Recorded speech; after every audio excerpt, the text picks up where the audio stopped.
আসসালামু আলাইকুম, আমি মাহিয়া মাহি।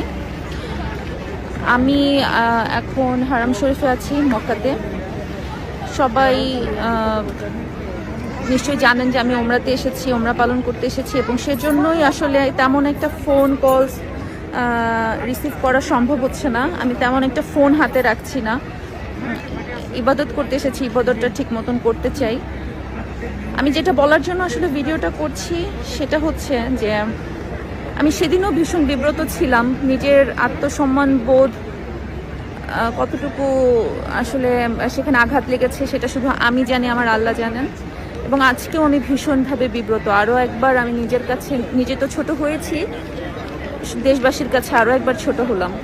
কিন্তু আপনারা নিজের থেকে একবার চিন্তা করে দেখবেন যে এই ভাষার প্রতি উত্তর অথবা এই ব্যবহারের প্রতি উত্তর আমার আসলে কি দেওয়া উচিত ছিল। আদৌ আমি আসলে কিছু বলার ভাষা আমার আসলে সেদিন ছিল না। আমি সেজন্যই কোনো প্রতিবাদ করিনি। আমার নিজের মতন করে আমার মনে হয়েছে যেভাবে পাশ কাটিয়ে যাওয়া উচিত আমি চুপ থেকেছি, পাশ কাটিয়ে গেছি। এবং এটা ঠিক 2 বছর আগের একটা ঘটনা ছিল।